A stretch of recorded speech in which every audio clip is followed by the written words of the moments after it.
I'm your host, Jean Voice Dart, expressive arts psychotherapist, credentialed teacher, and coach. It's my belief that we are all courageously creative and destined to navigate our way through life, learning how to feel, reveal, and heal. And we do this safely and effectively through the expressive arts. Hi, everyone. Jean Voice Start here with Courageous Creative Conquerors, and I'm so happy to be here with my special guest, Elizabeth Kipp. Hi, Elizabeth. Hi, Jean. I'm so grateful to be here. Well, I'm just honored to have you. You know, I love you, and we've been friends for a while, and it's just so fun to have you here. We have a special project we're working on together, and I want to find more out about you and your life and your courageous creative journey as well. So, welcome, welcome. Just thank you so much. Oh, yeah, well, thank you. Yeah. So let's start off with this question here with this sign, courageous creative conquerors. Could you tell me how you define being courageously creative? Well, it was the courageous creative conqueror, and when I saw the word conquer, it stopped me, and I was like, "What is that?" And this is kind of how I kind of landed with it. When I hear the phrase courageous creative conqueror, I think about someone who's willing to face what hurts, stay present with what's true, and keep moving toward healing no matter what shows up. Right? To me, That's probably the best definition I've heard. That's great. okay. Tell me more. So to me, courage is the willingness to look at what's beneath the pain, the trauma, the fear, the patterns, the stories we've inherited, and then choose awareness instead of avoidance, because I kind of majored in denial. Um, Courage is what allowed me to question a belief that I would live in chronic pain forever and to keep searching for deeper answers when the conventional approaches told me to simply manage my symptoms. Yeah, that's a big one. And I bet there's people out there right now that can totally relate to what you're saying. I certainly can. And yeah, I live with chronic pain, but I embrace it and face it and flip it morphs into joy because I'm loving it. And I've learned I love what you said about being told that there's nothing that you can do about it, and Yeah, that it doesn't work with me. takes a lot of courage to break through that you keep being told that or keep being told, well, I can't find anything wrong with you. I don't know that. Well, there's These that kinds of too. That happened too. Yeah. yeah, yeah, that stuff. So that takes courage, and there's people out there that appreciate that. So when did this journey start? Was this Well, hang starting on. from I wanted to childhood? finish the creativity and the conqueror part, Oh, let's revisit that. if that's okay. So Yeah, then, creativity is the healing force that lives within us all, which was ultimately the lesson that I learned. yeah. It's not limited to art, music, or writing. Creativity is the willingness to explore new possibilities, new ways of relating to ourselves, and new ways of understanding experiences. And a conqueror, for me, in this context, is someone who learns to stop being conquered by old wounds, unconscious patterns, fear, addiction, chronic stress, or inherited beliefs. It's someone who reclaims their healing power and begins living from a place of greater freedom and authenticity. And that doesn't mean that life becomes easy. It means we develop the capacity to meet life with resilience, compassion, presence, and, as you said, joy. And my own journey has taught me that healing is not about becoming someone else, it's about coming home to who you truly are underneath all the layers of conditioning, trauma, and survival strategies. And to me, that's what it means to be a courageous, creative conqueror, if that makes sense. Yeah. Absolutely. Yeah, But I had to absolutely. go through a journey to get there, to be able to come to that definition, really. We do, and we all have our own pace and our own journey that works with us and helps us heal and purify what's going on in ourselves and our lives. And so it's all to be honored and taking it in our own way. Well, what worked for me is, and why I came to receive this title and use it with my interviews is the conquering isn't, we're not conquering the pain, we're not Right. conquering the trauma, we're conquering our fear of it. We're Exactly. conquering, yeah, there is a Yeah. conquering aspect. Yeah. We're conquering the blocks that we created That's right. to, Around it. yeah, around it. Yeah. And so then it fits, it's like that's where the creative courage comes in to conquer these illusions and blocks and walls that we put up Mhm. toward living this happy, healthy, wonderful life. Yeah. Sure. Yeah. Yeah. Thank you so much. So tell us about where this journey started for you, and how that journey became a journey of wellness and where you are today and what you offer others. So let's just start Oh my back a goodness. little bit. I I uh, I suffered with chronic pain for 40 years, and 31 of that uh, was surgery and a medication and a prescription medication, pain medicine, and anti-anxiety medicine, and the prognosis or the diagnosis was chronic pain, and the prognosis was you can't heal from chronic pain. And I was like, Yeah. that's actually not acceptable. And it's telling me more about the limitations of the model you're working in than it tells me about the body's ability to heal. And which took a lot of courage to get there, but I kind of got backed up against a wall with it.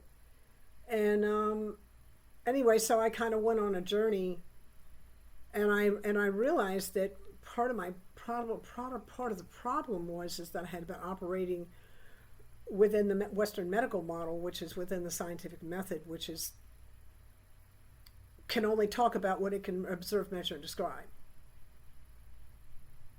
So it's a limited model. But we live in the all that is, and we heal in the all that is, not just in the part that science can observe, measure, and describe. So I knew that my healing, based on their model, how limited it was, I knew that my healing, I needed to look everywhere, not just there. I'm not Yeah. saying that it wasn't valuable, but I needed to look at all, the all it is, not just in that part. And that was very empowering. It took a while to find a doctor that actually understood the nature of chronic pain and had a holistic background and understood the East and the West and understood the all that is part. He was able to step outside of that framework and tap those energies, those kind of those forces, and bring that into a really powerful holistic program and help me get off all the medications and help me heal. It was amazing. Yeah. Fantastic. And I understand exactly what all that is, what you mean by that. But for those that don't and that are listening and are eager to learn, could you define that for us? Well, it would be all creation, everything that all of creation, but science can only talk about that which it can that part of creation that it can observe, measure, and describe. So there are many unknowns within the scientific method because it can't observe them, it Yes. can't do those things. So we there are these question marks. And I have a Yes. science background and was trained as a researcher, so uh, I got I got schooled pretty well in in the fundamentals, and that was great because by the time I got in front of a doctor who the doctors that kept saying you can't heal, I knew enough that they'd forgotten their basic science. They literally said you cannot heal from chronic pain, and they didn't say the probabilities are. They said you can't, and science is all about probabilities. It's not about facts. Yeah. So I knew that doctors had not had kind of skipped their fundamentals. They'd forgotten their fundamentals, their science fundamentals, and Mhm. that was a saving grace for me. If I hadn't been trained as a research scientist, I wouldn't have been able to ask those questions. But for me, the all that is includes so much, and the word creativity is so broad, and all that is, the spiritual worlds, the above and beyond, the things that, like you say, that are unexplainable that happen, and the energetic uh, is- energies that exist that we can pull from to heal. All that that's unexplainable, the miracles that happen daily as a child for me, all the things, and learning more and more about that. Uh, Mhm. yeah, yeah. Anything I come up will be limiting by definition. But I But think we're getting a better picture of it for those that are like, well, what do you mean by that? yeah. Yeah, thank you for playing with me a little bit with that. Mhm. Yeah. So we're in this book together and we're excited about that. Let's talk a little bit about that. It's Brave Families, the ultimate guide to long-lasting loving relationships. And how does all this tie into your chapter in the book? Well, my chapter is chapter 10, Brave Enough to Speak the Truth, How Courageous Conversations Heal Relationships. And I think part of my chronic pain it really began as a child, because the mantra in my family was, we don't talk about that if it's unpleasant. Like if you Yeah. don't have something nice to say, don't say anything. And that was like a hard and fast rule. My mom said that So, too. If you don't have anything nice, don't say anything. Yeah. yeah, so that creates a lot of limitation, and and um, and I had share a story in that chapter of when I lost a puppy and nobody acknowledged it. They just like, my mom came home from the vet, could take him to the vet, and said, the vet had to put him down, go get ready for dinner. Mm. Right. It was just, anyway. So we didn't do grief in my family, but we didn't do a lot of things. We didn't do anything that was unpleasant. We didn't do, except the interesting thing about that is when we're not telling the truth about what's going on, and we're not expressing our truth, then it'll come out sideways. And it Yeah. came out sideways for them. They were alcoholic. My mother was an undiagnosed, untreated bipolar disorder sufferer.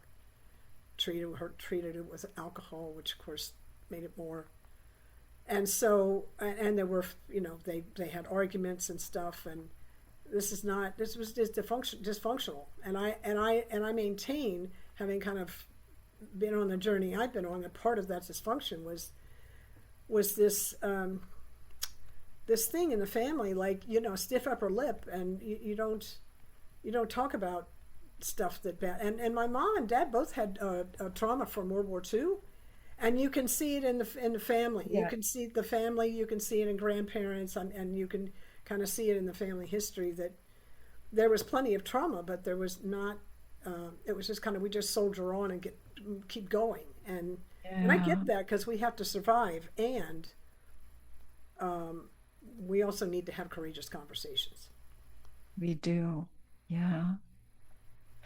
Yeah, and so if there's someone out there that's feeling stuck, feeling not validated, unable to speak, or being told, to be quiet and stop rocking the boat, why are you making such a big deal of everything, or not being acknowledged for the suffering or pain that they're going through, do you have a tip or technique that they can use and that's helped you navigate through that? Just like, stand in your power,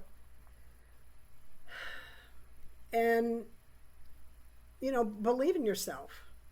So, can you give us a tool or tip or technique that you practice daily, something that you do? The tool I use now is, I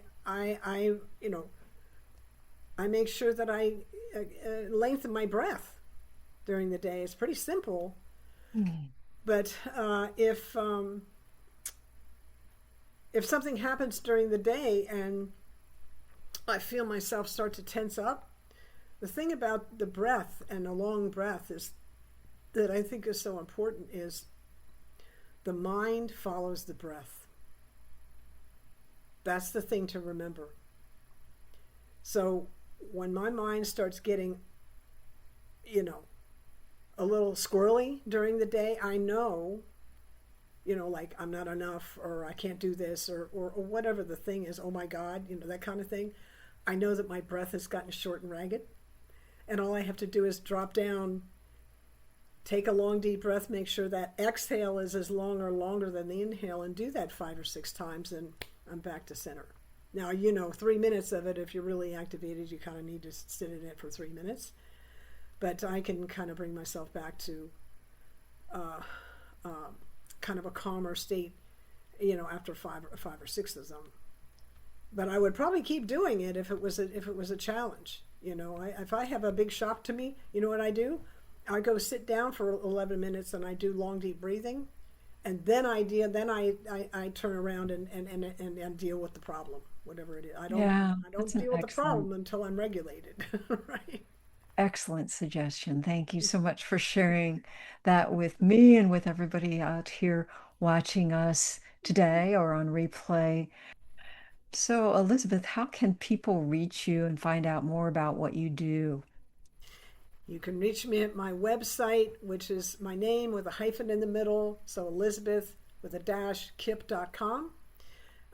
That's all my social media is there. There's all kinds of free resources, and you can book a session with me from there.